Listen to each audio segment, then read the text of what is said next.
because King Charles has officially met Meghan, Harry, Archie and Lily at Highgrove House, his Gloucestershire country residence. For reaction, let's welcome a very good friend of mine, Talk's royal correspondent Rupert Bell. Good morning, Rupert.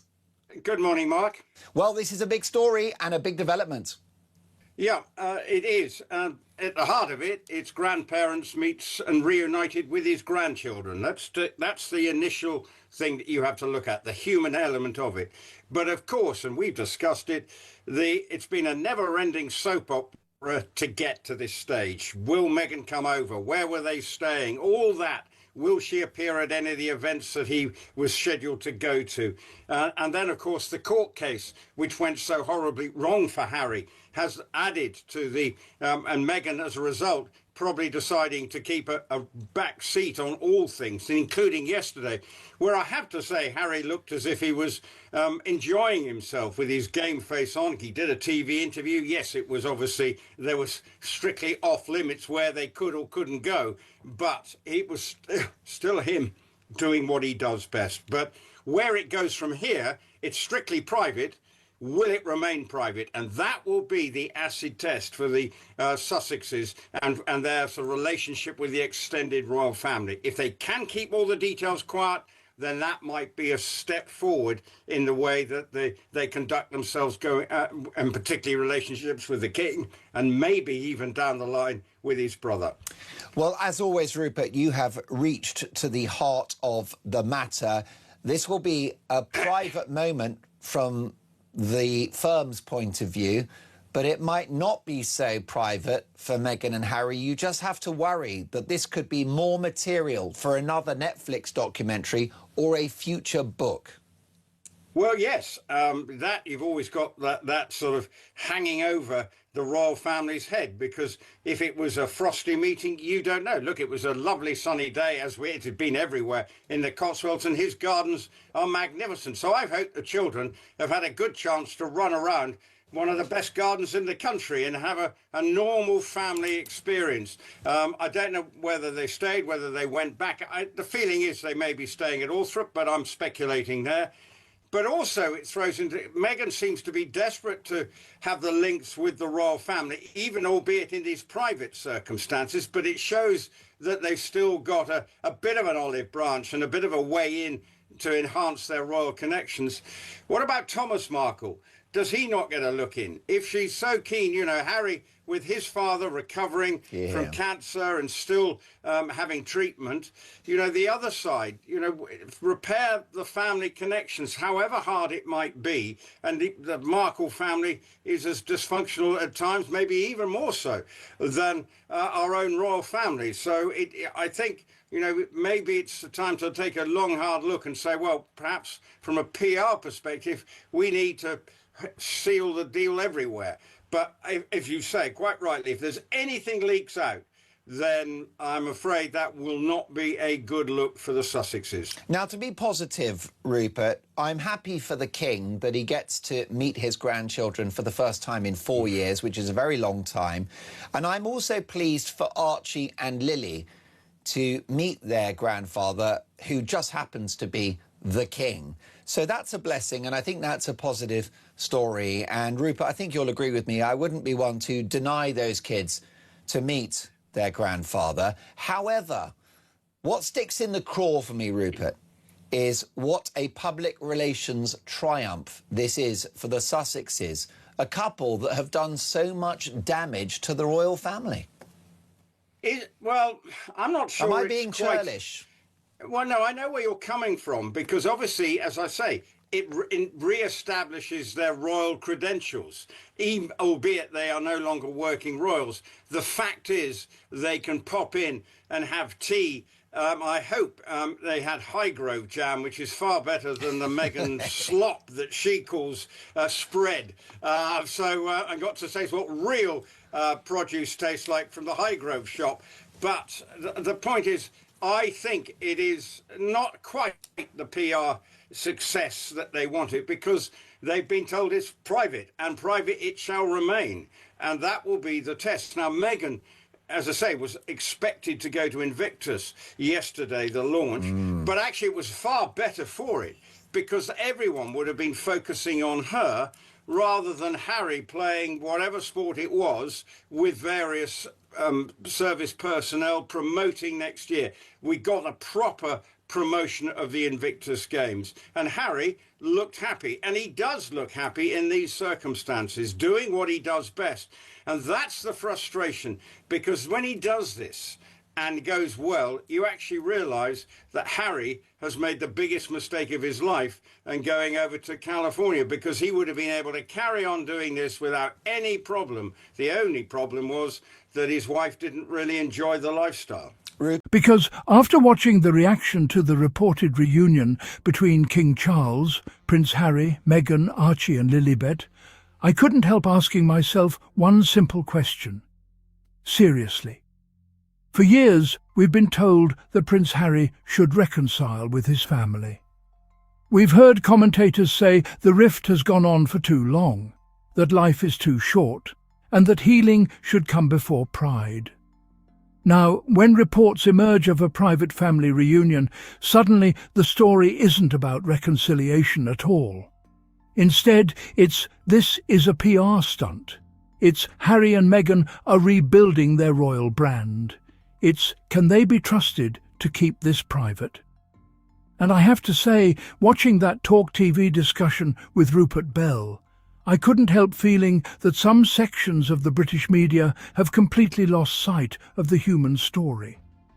Because somewhere along the way, they stopped talking about a father, a son, and 2 young grandchildren. Instead, everything became another opportunity to question Harry and Meghan's motives. Welcome back to the channel, everyone. If you're new here, thank you for joining us. Here, we don't just repeat headlines. We unpack them, challenge them, and ask whether the narrative actually makes sense. Today, we're discussing the TalkTV debate featuring Rupert Bell, because, in my opinion, it perfectly captures a pattern we've seen for years when it comes to the Duke and Duchess of Sussex. No matter what they do, the conclusion always seems to be the same. If Harry doesn't visit his family, he's accused of being bitter. If he does visit, he's accused of using the royal family. If Meghan attends an event, she's seeking attention. If Meghan steps back from an event, she's accused of hiding.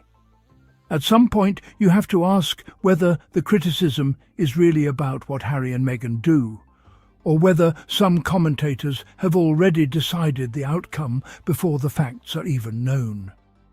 That is exactly what struck me throughout this discussion. One of the biggest claims made was that this reported reunion somehow represents a massive public relations victory for the Sussexes. But let's think about that for a moment. Is every family reconciliation automatically a publicity campaign? Or is it possible that after years of very public tension, a father and son simply wanted to spend some private time together? Those are very different interpretations. The TalkTV panel quickly leaned toward the second explanation, that there must be a strategic motive behind the visit. But I think that says more about the mindset of modern royal commentary than it does about Harry and Meghan. Sometimes we have become so conditioned to expect drama that we struggle to recognize ordinary human moments when they happen. And that brings me to Rupert Bell's first major argument. He suggested that the real test would be whether Harry and Meghan could keep the meeting private. Now, on the surface, that might sound like a reasonable point, but the more I thought about it, the more I realized something.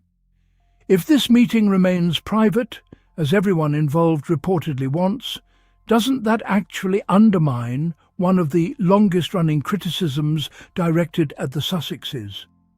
For years, critics have argued that Harry and Meghan can't be trusted with private family matters. Well, if no details emerge from the couple themselves, wouldn't that challenge that narrative? We also have to remember that stories about the royal family have often come from anonymous briefings, unnamed sources, and media speculation. Without clear evidence, it's difficult to know where information originates. That means it's important not to assume responsibility simply because one party has been criticised before. Another point raised during the discussion was that Meghan supposedly wants to strengthen her royal connections because it benefits her image. Again, I found myself asking, where is the evidence? Supporting your husband while he rebuilds relationships with his family isn't automatically proof of a publicity strategy. Wanting your children to know their grandfather isn't, by itself, evidence of hidden motives. Families can be complicated. Reconciliation can be genuine. Those possibilities deserve consideration too. The conversation also suggested that Meghan avoided public appearances because Harry had recently faced a legal setback. But isn't it equally possible that stepping back allowed the focus to remain on the Invictus community rather than on endless headlines about the Duchess of Sussex? Think about the irony here. For years, critics have argued that Meghan overshadows Harry. Then, when she isn't front and centre, some of those same voices criticise her absence instead. That's the kind of contradiction that viewers should notice. No matter which choice is made, it somehow becomes another reason for criticism. And that's why I say the British media risks losing the plot. Because instead of evaluating actions consistently, the interpretation changes depending on what creates the most dramatic headline.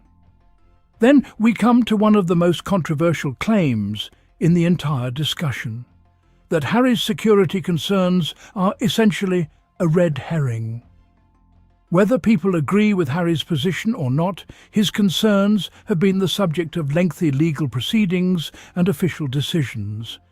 That alone shows the issue is more substantial than simply dismissing it as a talking point. It's also important to recognise that security is not the same in every setting.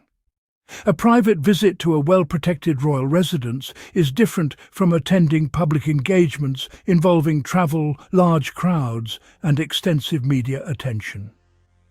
Acknowledging that distinction doesn't require taking sides. It simply reflects that different situations involve different security considerations. For me, that's the broader issue with the conversation we watched.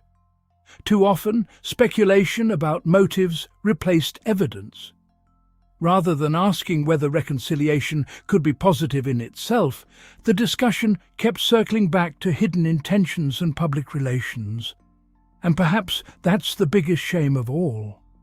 Because if there is even the smallest opportunity for a family to heal after years of public disagreement, surely that deserves space to breathe before it's reduced to another chapter in a media narrative. That's where I think this debate missed the mark.